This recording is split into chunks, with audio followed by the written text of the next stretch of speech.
Hello everyone, எல்லாருக்கும் வணக்கங்க. இன்றைக்கி வந்து ஆரியனோட பர்த்டே விலாக் தான் பார்க்க போகிறோம்.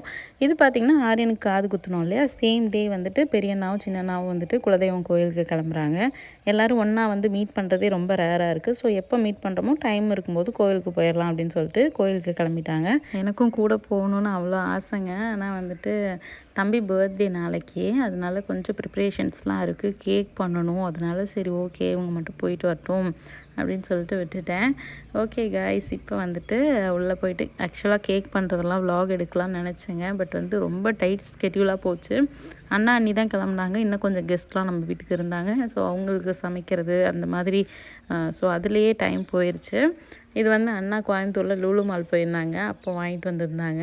பக்லாவெல்லாம் இப்போ தான் நான் ஃபஸ்ட் டைம் வந்து சாப்பிட்றேங்க. டேஸ்ட் வந்து ரொம்ப நான் எக்ஸ்பெக்ட் பண்ணேன், பட் அதை விட கொஞ்சம் கம்மியாக தான் இருந்தது. தங்கமே, ஹாப்பி பர்த்டே தங்க. என்னாச்சுங்க? ரொம்ப வெளிச்சமாக இருக்குமா? Love you baby, happy birthday, God bless you கண்ணா. வாங்கிக்கலாமா?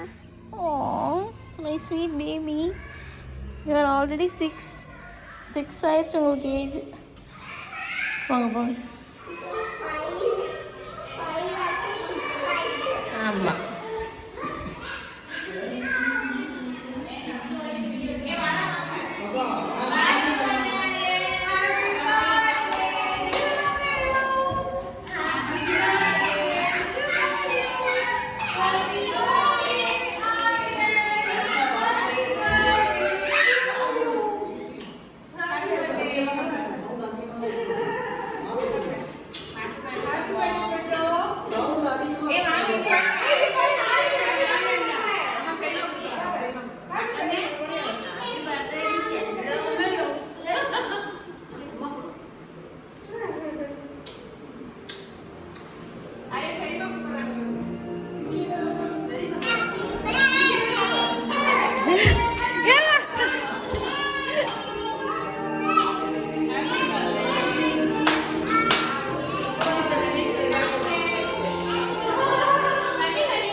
என்னங்க மேடம், என்னடி 3 குடிவி போட்டிருக்கிறேன். நெக்ஸ்ட்டு பார்த்திங்கன்னா ஃபேமிலி க்ரூமிங் செஷன் தான். எல்லாருக்கும் வந்து இந்த ஐ பேட்சை போட்டு விட்ருந்தேன். நைட்டு யாருமே தூங்கலைங்க, ரொம்ப நேரம் ஆயிடுச்சு. ஒரு 2-3 மணி நேரம் தான் தூங்கியிருப்போம். எல்லோரும் வந்து பேசிகிட்டு இருந்துட்டு, அதுக்கப்புறம் பார்த்திங்கன்னா மார்னிங் பிரேக்ஃபாஸ்ட் வந்து தோசை தான். தோசை சாப்பிட்டு லஞ்சுக்கு தான் வந்து இன்னும் கொஞ்சம் கெஸ்ட்லாம் வர்றாங்க. ஸோ அப்போ வந்துட்டு ரைஸ் ஏதாவது வச்சுக்கலாம், கிளறுன சாதம் மாதிரி பண்ணிக்கலாம் அப்படின்னு சொல்லிட்டு ஒரு பிளானு. இப்போ வந்து வெளியில் சாமியான பந்தல் போட்டுட்ருக்காங்க. நம்ம வந்து நிறைய கெஸ்ட்டு கூப்பிடல, பட் ஸ்டில் இருந்தாலும் உட்கார்றக்கு இடம் வேணும் அப்படின்னு சொல்லிட்டு சாமியான பந்தல் போட்டாச்சுங்க. இது வந்து நம்ம மரத்துலேருந்து தான் இளநி பொறிச்சது. ரொம்ப குட்டி குட்டி காயாக தான் இருந்துச்சு, ஆனால் டேஸ்ட் ரொம்ப நல்லா இருந்தது. அந்தளவுக்கு ஊரில் இந்த டைம் காய் ரொம்ப சின்ன சின்னதாக தாங்க இருந்தது. எப்போவும் கொஞ்சம் பெருசாக இருக்கும், இந்த டைம் ரொம்ப குட்டி குட்டியாக இருந்தது. குழந்தைங்களுக்கு பிடிச்சிக்கிறதுக்கு வசதியாக இருந்ததுன்னு வைங்களேன், அந்த மாதிரி இருந்தது. ஸோ மார்னிங் வந்து எல்லோரும் வந்து க்ரூமிங் செஷனுக்கு அப்புறம் வந்துட்டு எல்லோரும் வந்து டெண்டர் கோக்னட்டு, அதுக்கப்புறம் வந்து ஃபேஷியல், அந்த மாதிரி எங்கள் இது ரொட்டீன் போயிட்டு இருந்துச்சு. இப்போ மேரேஜ்க்கு முன்னாடிலாம் பார்த்திங்கன்னா எங்கள் அண்ணனுக்கு வந்து ஃபேஷியலு, ஆயில் மசாஜ் இதெல்லாம் வந்து நான் அடிக்கடி பண்ணி விடுவேன். எங்கள் அண்ணனும் அவனால் என்ன முடியுதோ எனக்கு கால் அமுத்தி விட்றது, வலிக்குதுன்னு சொன்னால் கால் அமுத்தி விட்றது, இந்த மாதிரி வந்து எல்லாமே எங்கள் அண்ணன் தான் எனக்கு. ஸோ அப்படி பார்த்துக்குவாங்க, நானும் அவங்கள அப்படி பார்த்துக்குவேன். அவன் வந்து இது வரைக்கும் பெடிக்யூர் பண்ணதே இல்லை அப்படின்னு சொன்னான். அதனால் வந்து நான் ஒரு கிட்டு வந்து வாங்கி வச்சுருந்தேன். ஸோ அதனால அவனுக்கு வந்து பெடிக்யூர் பண்ணி விட்டுருந்தேன். நான் மட்டும் இல்லை, குட்டீஸ் எல்லோரும் சேர்ந்து தான் பண்ணிக்கிட்டு இருந்தோம். ரொம்ப ஃபன்னாக போச்சு. இந்த ப்ராடக்ட்டோட லிங்க் வேணால் டிஸ்கிரிப்ஷனில் கொடுக்குறேன். ஏன்னா சீப் தான், பட் வந்து கொஞ்சம் எஃபெக்டிவாக தான் தெரிஞ்சுது எங்களுக்கு. ஸோ வேணுன்றவங்க பாருங்கள். இப்போ பார்த்திங்கன்னா நான் வந்து தக்காளி சாதம் தாங்க பண்ணிகிட்ருக்கேன். இருக்கவே இருக்குது தக்காளி சாதம் அப்படின்னு சொல்லிட்டு எல்லாருக்கும் வந்து போட்டாச்சு. ஏன்னா இதுதான் சீக்கிரமும் பண்ண முடியும், சாப்பிடவும் நல்லாயிருக்கும். பருப்பு சாதம் பண்ணலான்னு பார்த்தோம், பட் ஓகே இது பண்ணால் எல்லாருக்குமே பிடிக்கும் அப்படின்னு சொல்லிட்டு கொஞ்சம் வெஜ்ஜீஸ்லாம் போட்டு தக்காளி சாதம் பண்ணியாச்சுங்க. வெஜ்ஜீஸ்லாம் போட்டனால பிரியாணி நினச்சிடாதீங்க. ஆனால் இது தக்காளி சாதம் தான். நான் இதை பிரியாணி மாதிரி ஃபீல் பண்ணிக்கிட்டு தான் செஞ்சுக்கிட்டு இருந்தேன். பட்டு மசாலாலாம் கொஞ்சம் கம்மியாக போட்டேன். குழந்தைங்களும் சாப்பிடணும், காரம் கம்மியாக போட்டேன்.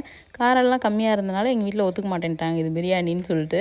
அதுக்கப்புறம் பார்த்திங்கன்னா எனக்கு இந்த ஒரு ஹேபிட் இருக்குது. இந்த ஸ்பைசஸ்லாம் வந்து நான் எடுத்துருவேன். அது தம் போடுறதுக்கு முன்னாடியே சாப்பிடும்போது டிஸ்டர்ப் பண்ணக்கூடாதுன்னு. ஏதோ ஒன்று கிராம்பு இது வாயில் பட்டுருச்சுன்னா அதுக்கப்புறம் எங்கள் அண்ணன் வந்து சாப்பாடே சாப்பிட மாட்டாங்க. அதனால் நான் அந்த ஹேபிட் அப்போ இருந்தே எடுத்து பழக்கம். அதனால் எடுத்துருவேன். இது வந்து ஜீரா வந்து காய்ச்சி வச்சுருக்கோம் குலாப் ஜாமுன் பண்ணுறதுக்காக. நாளைக்கு வந்து கெஸ்ட்லாம் வந்தாங்கன்னா ஸ்வீட் வந்து இருக்கட்டும் அப்படின்னு சொல்லிட்டு. நைட்டு நான் தூங்க போகும்போதே பார்த்திங்கன்னா 3-3:30 மணி ஆயிடுச்சு. கேக் முடிச்சுட்டு தான் போகணும் அப்படின்னு சொல்லிட்டு ஒரு கேக் முடிச்சுட்டேன். இன்னொரு கேக் ரொம்ப சிம்பிளான ஃப்ராஸ்டிங் தான், அதை நாளைக்கு பண்ணிக்கலாம் அப்படின்னு சொல்லிட்டு விட்டுட்டேன்.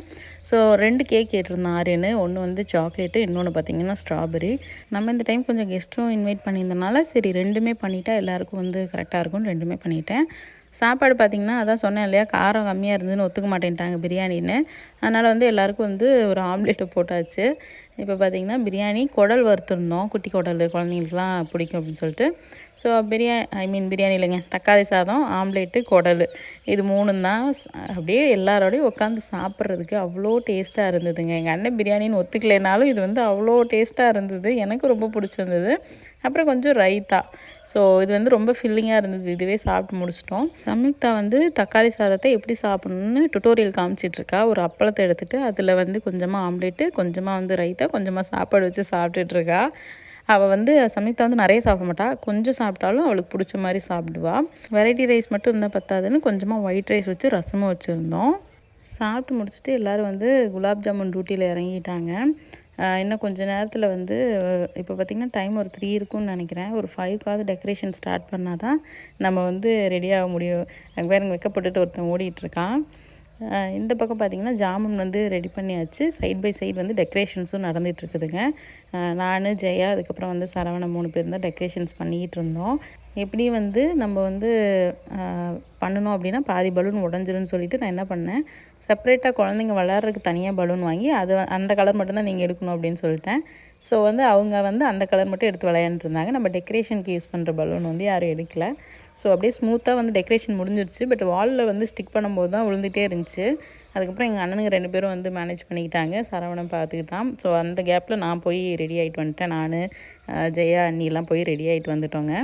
இதுதாங்க ஃபைனல் டெக்கரேஷன். எம்டி ஆரியன், நோட் பண்ணிக்கோங்க. எம்டி ஆரியன் வந்து எம் இருக்கவே கூடாதுன்னு ஒரே ஆட்டம். ஏன்னா அவன் ஸ்கூலில் வந்து டி ஆரியன் தான் இருக்குது. எதுக்கு புதுசாக எம் போடுறீங்க? நான் சொன்னேன், தம்பி அம்மா பேர் மோகனப்பிரியா தம்பி, அம்மாக்காக எம் போடுறோம் அப்படின்னா, இல்லை ஸ்கூலில் மிஸ்ஸு திட்டுவாங்க அப்படிங்கிறான். எனக்கு வந்து நான் ஆரியன் பிறந்தப்போ வந்து என்னோடய இனிஷியலை வந்து விட்டுட்டமேன்னு நான் ரொம்ப ரிக்ரெட் பண்ணுறேங்க. முடிஞ்சால் வந்து நான் கெஜெட்லேயே வந்து மாற்றலான்னு தான் இருக்கேன். பட் அது வந்து கொஞ்சம் பெரிய ப்ராசஸ் அப்படின்றனால வெயிட் பண்ணிகிட்ருக்கேன். பட் சூன் வந்து நான் சேஞ்ச் பண்ணிடுவேன். ஏன்னா எம்டிஆர்ன்றது பார்க்குறக்கும் நல்லாயிருக்கு. ப்ளஸ் வந்துட்டு என்னோடய நேமும் கொஞ்சம் இன்க்ளூட் ஆகணும் அப்படின்னு ஒரு ஃபீல் இருக்குது. ஸோ அதனால் ஃப்யூச்சரில் சேஞ்ச் பண்ணிடுவேன்னு நினைக்கிறேன். லாஸ்ட் இயர் வீடியோவில் பார்த்துருப்பீங்க, கெஸ்ட்லாம் இருந்தால் அவன் கேக்கே கட் பண்ண மாட்டேன்னு சொல்லிட்டான். எல்லோரும் வெளியில் அனுப்பிட்டு தான் கட் பண்ணோம், அந்தளவுக்கு பண்ணினான். இந்த வருஷம் கொஞ்சம் சமத்தாக வந்து கேக் கட் பண்ணிட்டாங்க. ஃப்ரெண்ட்ஸு, ஃபேமிலி எல்லோரும் வந்திருந்தாங்க. அதுக்கப்புறம் பார்த்திங்கன்னா கொஞ்சம் லேட் ஆகிடுச்சு. நம்ம சொன்ன டைமை விட கொஞ்சம் லேட்டாக தான் கட் பண்ணோம்.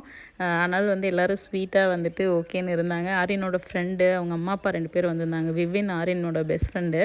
ஆரியன் பின்னாடி இருக்கார் பாருங்க அவரு.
பேப்பர் பிச்சு இப்படி தூரி விட்டுருங்க.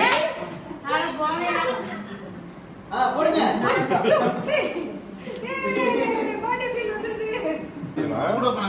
ஊட்டுறியா?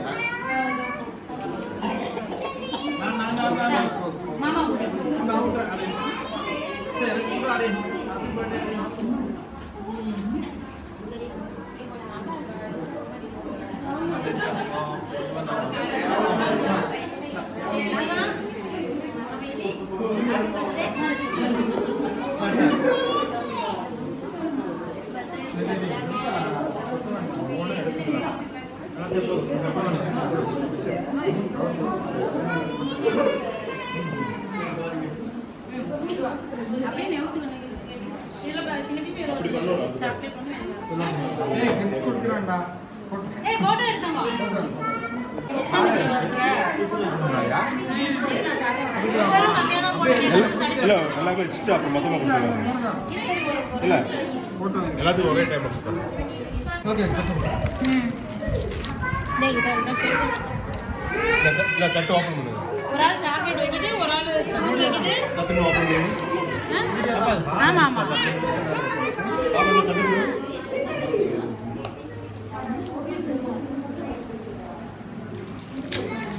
தட்டு வைங்க. எங்கள் அண்ணன் வந்து நேற்று வந்து ஆம்லேட் மாஸ்டர், இன்றைக்கி தோசை மாஸ்டராகவே மாறிட்டாங்க. என்னென்னா நாங்கள் வந்து ஆர்டர் பண்ணியிருந்தது வந்து 30 பேருக்கு ஆர்டர் பண்ணியிருந்தோம். எப்படி 30 பேர்னா 35 பேர் சாப்பிட்லாம் அப்படின்னு சொல்லிட்டு. பட் அது வந்து காலி ஆயிடுச்சு. பரோட்டா, இட்லி, ஊத்தப்பம் தான் ஆர்டர் பண்ணியிருந்தோங்க. கரெக்டாக ஒரு 5 பேருக்கு இல்லாமல் போச்சுங்க. எங்களுக்கு மட்டும்தான் இல்லை, கெஸ்ட் எல்லாருக்கும் இருந்தது. நானும் என் வீட்டுக்காரரு, அதுக்கப்புறம் எங்கள் அண்ணனுங்க 2 பேர், என் தம்பி ஒருத்தன். அவனுக்கு எங்கள் 5 பேர்த்துக்கு தான் இல்லை. ஸோ அதனால் பரவாயில்லைன்னு சொல்லிட்டு நாங்கள் மட்டும் பக்கத்தில் ஒரு ஹோட்டலில் போய் எங்களுக்கு மட்டும் ஆர்டர் பண்ணிக்கிட்டோம். பரோட்டா மட்டும் ஒரு கொஞ்சமாக வாங்கிட்டு, தோசை வந்து எங்கள் அண்ணன் வந்து ஊற்றி கொடுத்துட்டான். தோசை வந்து ரொம்ப நல்லா இருந்தது. கடையில் வாங்குகிற தோசையை விட நம்ம வீட்டு தோசை நல்லா இருந்தது. ஆல்ரெடி நான் சொன்ன மாதிரி சக்தி ஹோட்டலில் தான் வாங்குவோம். ஸோ இதுவும் சக்தி ஹோட்டலில் தான் வாங்கணும். எல்லோரும் திருப்தியாக சாப்பிட்டோம். ஃபங்க்ஷன் ரொம்ப திருப்தியாக முடிஞ்சதுங்க.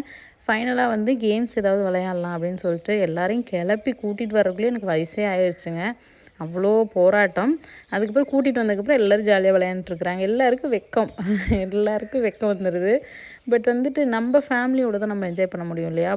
கல்யாணத்துக்கு முன்னாடி நம்ம ஃப்ரெண்ட்ஸோடு என்ஜாய் பண்ணியிருப்போம். அதுக்கப்புறம் ஒரு ஃபேமிலியாக நம்ம எல்லோரும் இருக்கும்போது நம்ம என்ஜாய் பண்ணிட்டா தான் உண்டு. நம்ம ஃப்ரெண்ட்ஸோடு, அது நாங்கள் கேர்ள்ஸ் எல்லாம் பார்த்திங்க அப்படின்னா ஆஃப்டர் மேரேஜ் ஃப்ரெண்ட்ஸ் எல்லாம் மீட் பண்ணுறதே பெரிய ஸ்ட்ரகிளாக இருக்குது.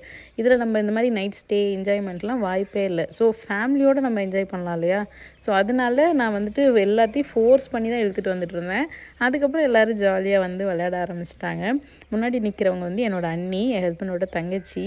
அவங்க தான் வந்து 2 கேமில் வரமாட்டேன்னு சொல்லிட்டு அவங்க வந்து ஒரு கேமில் வின் பண்ணிட்டாங்க. அப்புறம் எங்கள் அண்ணா, என் அண்ணியோட ஹஸ்பண்ட் வந்து இன்னொரு கேமில் அவங்க வின் பண்ணிட்டாங்க. அதான் சொல்லிகிட்டு இருந்தேன், நீங்கள் வரமாட்டேன்னு சொல்லிட்டு ஃபேமிலியாக வின் பண்ணிகிட்டு இருக்கீங்க அப்படின்னு சொல்லி கிண்டல் பண்ணிகிட்டு இருந்தோம். ரொம்ப ஃபன்னாக போச்சுங்க அந்த நைட்டு. டைம் வந்து ஆல்மோஸ்ட் லேட் ஆகி தான் போய் தூங்கினோம்.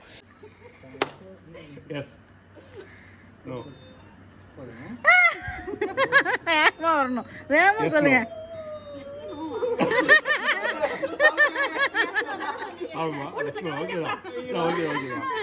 அதுக்கப்புறமா மியூசிக்கல் சேர் விளையாண்டுருந்தோங்க. வேறு லெவல் ஃபன்னாக இருந்தது கேமு.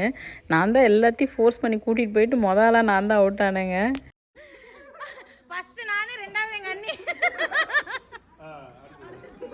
என் வாய்ஸ் கேட்டு பயப்படாதீங்க. I was very excited. அதனால வந்துட்டு ரொம்ப ஹைப்பராக இருந்தேன்.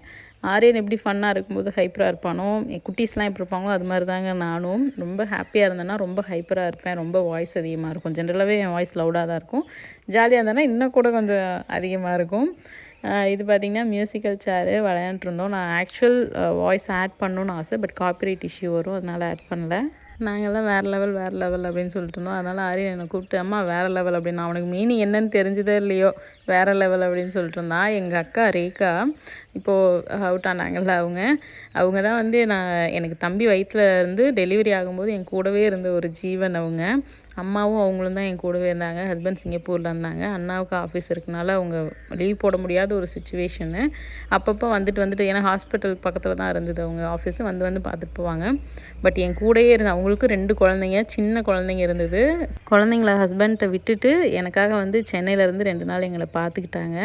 அதை மறக்கவே முடியாது. இவங்க ரிலேட்டிவ் கிடையாது, ஃப்ரெண்டு. ரிலேட்டிவ் கூட இப்படிலாம் பண்ணுவாங்களான்னு தெரியல, பட் ஃப்ரெண்ட்ஸ் பண்ணுவாங்க. அதுக்கு ஒரு எக்ஸாம்பிள் எங்கள் அக்கா. ஃபைனலாக எல்லோரும் சாங்ஸ் போட்டு டான்ஸ் ஆடிட்டு இருந்தோம். நான் எல்லோரும் ஆடினதையும் காமிக்கல, நானும் எங்கள் அண்ணி ஆடினதை மட்டும் காமிக்கிறேன்.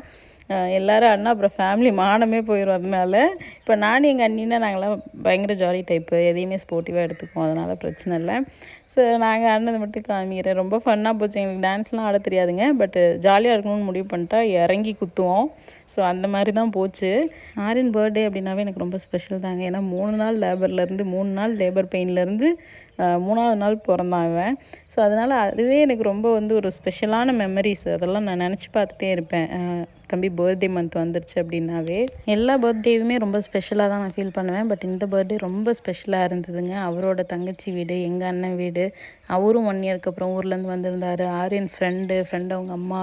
ஸோ இது எல்லாமே ரொம்ப ஹாப்பியாக இருந்தது. எங்கள் ஊர்லேருந்து எங்கள் அத்தை பொண்ணு வந்திருந்தா, எங்கள் தாய் மாமா வீட்டிலேருந்து வந்திருந்தாங்க, எங்கள் அம்மாச்சி வந்திருந்தது. ஸோ அதெல்லாம் ரொம்ப ஹாப்பியாக இருந்தது. இந்த ஹாப்பியான டேவை உங்கள் எல்லாரோடையும் ஒரு விலாகாக ஷேர் பண்ணிக்கிறதுல ரொம்ப சந்தோஷப்படுறேங்க. நீங்களும் எங்களுக்காக ஹாப்பியாக ஃபீல் பண்ணுவீங்கன்னு நினைக்கிறேன். இந்த வீடியோ பிடிச்சிருந்ததுன்னா மறக்காமல் நம்ம சேனலை சப்ஸ்கிரைப் பண்ணிக்கோங்க. கூடவே அந்த பெல் ஐக்கானை கிளிக் பண்ணிக்கோங்க. உங்கள் எல்லாரையும் நாளைக்கு வீடியோவில் சந்திக்கிறேன். Until then bye, take care.